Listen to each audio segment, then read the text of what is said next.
Patriots, can you believe this nonsense about this Nigerian girl? The Department of Home Affairs was in Parliament today, and I just want to clarify the timeline step by step on how this fraud was committed.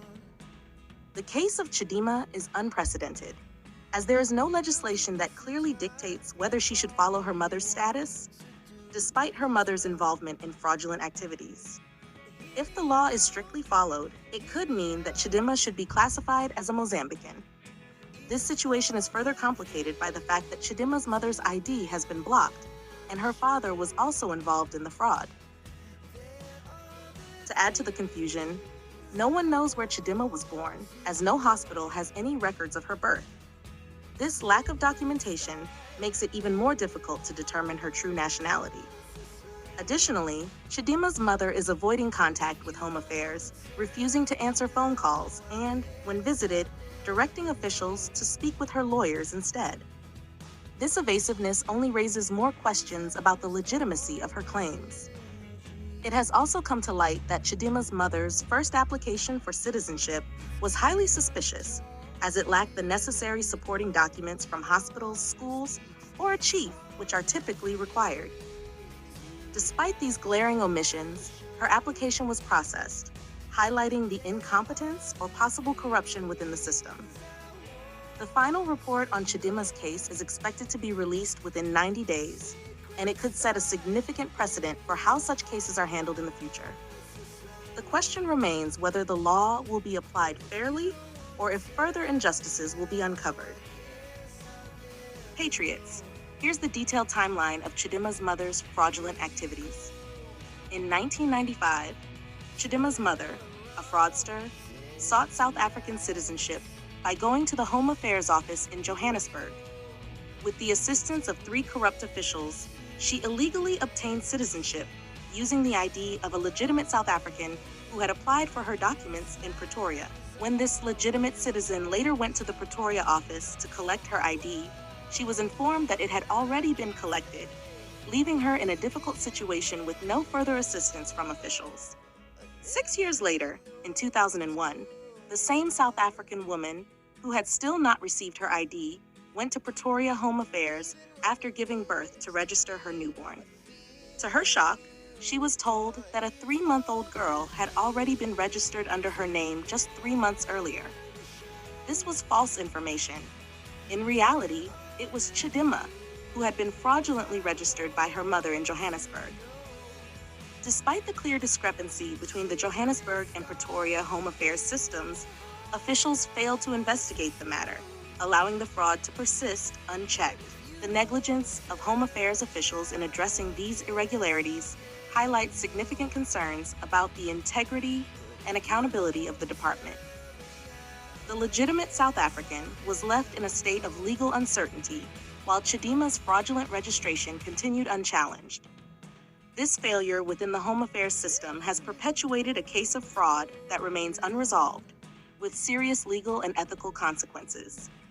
As this timeline reveals, the issues within the Home Affairs Department, from corruption to systemic failures in document verification, are deeply troubling. The upcoming final report on Chidimma's citizenship will be a critical moment, not just for her case, but for the credibility of South Africa's Home Affairs system. The outcomes could have far-reaching implications for how citizenship and identity are managed in the country. Patriots, the South African woman who was robbed of her identity suffered for 23 long years. Imagine the hardships she and her children endured, unable to access even the most basic services. In a country where an ID is required for everything, from visiting a clinic to opening a bank account to receiving social grants or housing, this woman was left with nothing. The fraud committed by Chidimma's mother not only stole her identity, but also stripped her and her children of their rights and dignity.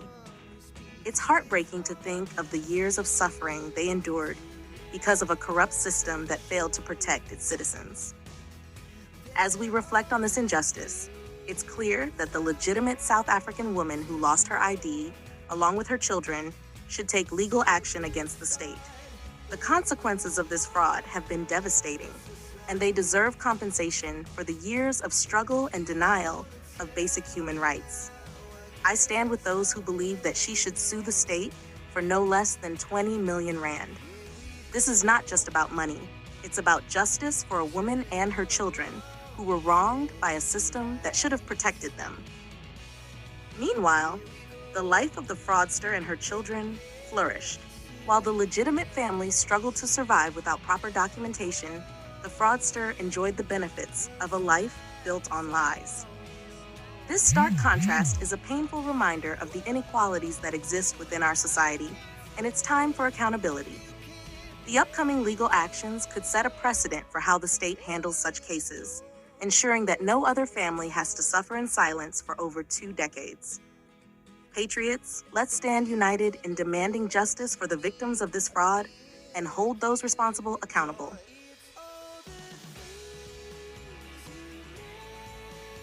Patriots, I'm not surprised that Chidimma's Nigerian father is also involved in this fraudulent scheme. What truly amazes me is their audacity. Even when we were raising the alarm that Chidimma was not a legitimate South African, they didn't lie low. Instead, they brazenly sought attention, knowing full well they were living a lie. This boldness in the face of their fraudulent actions shows a complete disregard for the law and for the people of South Africa. It's infuriating to think that they continue to flaunt their ill-gotten status while the rightful owner of the identity they stole suffered in silence. You see, Patriots, the sad reality is that here in South Africa, 99% of foreigners are here illegally. The system is broken, and it's being exploited by those who have no respect for our laws. Take the recent case of the 95 Libyans who were deported just 3 days ago. None of them had proper documentation. While their visas might have been legitimate on paper, the Home Affairs officials failed to do their due diligence. They didn't bother to verify how these individuals were going to sustain themselves in our country. Nor did they seek approval from the Department of International Relations for these study visas.